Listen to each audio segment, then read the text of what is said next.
আসসালামু আলাইকুম দর্শক, আমার নতুন আরেকটি ভিডিওতে আপনাদেরকে স্বাগতম।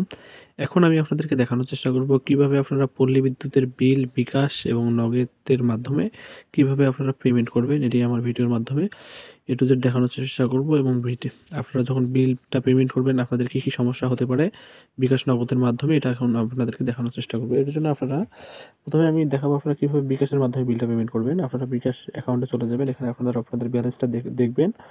এখানে পল্লী বিদ্যুতের বিল যেহেতু দিবেন, আপনারা পে বিল অপশনে সিলেক্ট করবেন।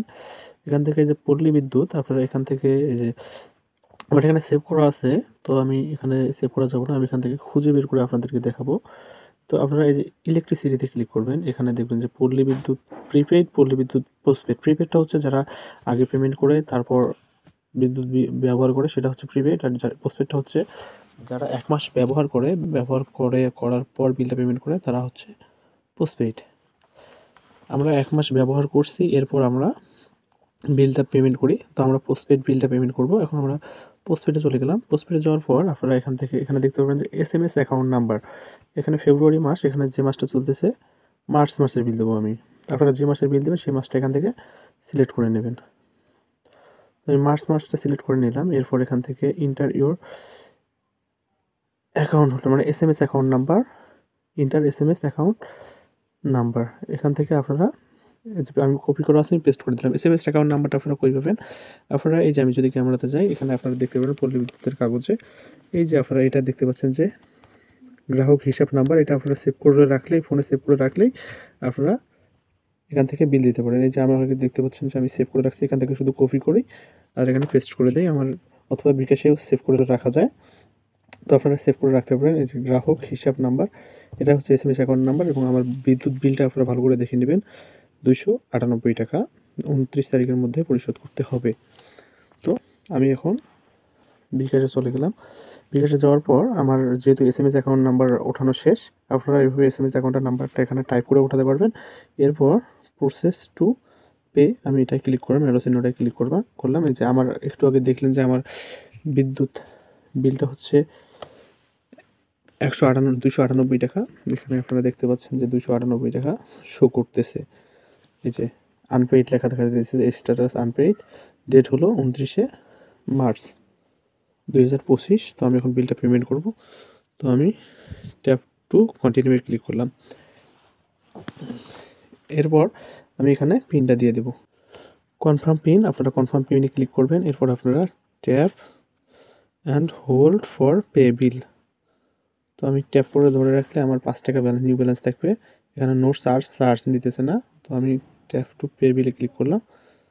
একটু অপেক্ষা করবেন, যে বিল পেমেন্ট হয়ে যাবে। বিল পেইড, অথবা আপনারা যদি রিসিপ্টটা ডাউনলোড করতে চান, তো আপনারা এই যে নেক্সটে ক্লিক করবেন। নেক্সটে ক্লিক করার পর আপনারা এই যে রিসিপ্ট ডাউনলোড, নেক্সটে ক্লিক করার পর এই যে ডাউনলোড রিসিপ্ট, আপনারা ডাউনলোড রিসিপ্ট অপশনটা ক্লিক করবেন। এরপর রিসিপ্টটা ডাউনলোড করে নেবেন। ডাউনলোড রিসিপ্ট অপশনটায় ক্লিক করলে রিসিপ্টটা যে কোনো একটা ব্রাউজার ওপেন হয়ে গিয়ে ডাউনলোড হয়ে যাবে। আপনারা ডাউনলোড করার পর আপনারা এখানে দেখতে পারবেন যে রিসিপ্টে এখানে বিকাশের লোগো থাকবে, এখানে পল্লী বিদ্যুতের লোগো থাকবে, এখানে বিল ইনফরমেশন থাকবে, এখানে আপনারা দেখতে পাবেন কত তারিখে বিলটা দিয়েছেন, আপনার ফোন নাম্বার থাকবে, বিলের অ্যাকাউন্ট নাম্বার থাকবে, আর কত টাকার অ্যামাউন্ট দিয়েছেন। এখানে আবার পেইড লেখা দেখাবে। তো আপনারা এগুলো চাইলে দেখে নিতে পারেন, না থাকলে আপনার বিকাশ অ্যাকাউন্টে সব তথ্য স্টেটমেন্ট আকারে থেকেই যাবে। আপনাদের নিজ দায়িত্বে এটি ডাউনলোড করে রেখে দিতে পারেন। এখন যদি আপনাদেরকে নগদের কথা বলি, নগদের মাধ্যমে পল্লী বিদ্যুতের বিল নির্দিষ্ট কিছু জায়গায় দেয়া যায়, সব জায়গায় দেয়া যায় না। এটা হচ্ছে একটা সব বড় সমস্যা।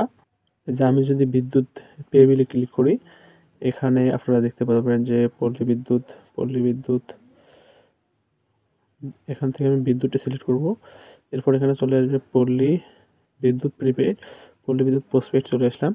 পল্লী বিদ্যুৎ পোস্টপেডে চলে আসলে এসএমএস অ্যাকাউন্ট নাম্বারটা যদি আমি পেস্ট করি, পরবর্তী ধাপে যদি যাই, এখানে তথ্য পুনরায় যাচাই করুন এবং আবার চেষ্টা করুন। এটা আমি গতকালকেও ট্রাই করছি, দেখছি যে এইরকমই লেখা আসে। কারণ এটা নির্দিষ্ট কিছু জায়গার জন্য এটা সার্ভিসটা দেয়। এটা বাংলাদেশের সব জায়গায় এই পল্লী বিদ্যুতের বিলটা নগদের মাধ্যমে দেওয়া যায় না। তাই আমি বলবো যে আপনারা নগদের মাধ্যমে যদি বিল না দিয়ে থাকেন, যদি দেওয়ার চেষ্টা করেন, আপনারা নগদটা এড়িয়ে চলবেন। এই যে এখানে তারা লিখে দিছে, নগদের মাধ্যমে এখন আপনি দেশের 18টি পল্লী বিদ্যুৎ সমিতির আওতাধীন পোস্টপেইড গ্রাহক হিসেবে আপনারা বিদ্যুৎ বিল পরিশোধ করতে পারবে। শুধু 18টা পল্লী বিদ্যুৎ সমিতির বিল পরিশোধ করা যাবে নগদের মাধ্যমে। কোথায়? প্রথমে 18টি পল্লী বিদ্যুৎ সমিতি, এটা তো বললাম। এখন আপনি আপনার এলাকা সেই সমিতির আওতায় আছে কি না সেটা জানার জন্য তাদেরকে হেল্পলাইন নাম্বারে কল করতে হবে। তাই আমি বলবো আপনারা এটা এড়িয়ে চলবেন।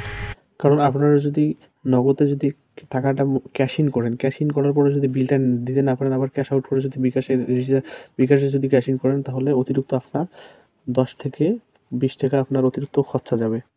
তাই আমি বলবো আপনারা নগদটা এড়িয়ে, বিকাশটা যেভাবে পপুলার, নগদটা তেমন পপুলার না।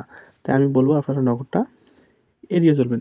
কারণ আমি গতকালকেই টাকা রিচার্জ করছিলাম, আমার ব্যালেন্স আছে 650, কিন্তু আমি দেখলাম যে নগদের মাধ্যমে পেমেন্ট করা যাচ্ছে না। তাই আমি আপনাদেরকে সচেতন করলাম। এখন বাকিটা আপনারা ভালো বোঝেন। ভিডিওটি ভালো লেগে থাকলে ভিডিওটিতে লাইক করবেন এবং চ্যানেলটি সাবস্ক্রাইব করতে ভুলবেন না। ধন্যবাদ।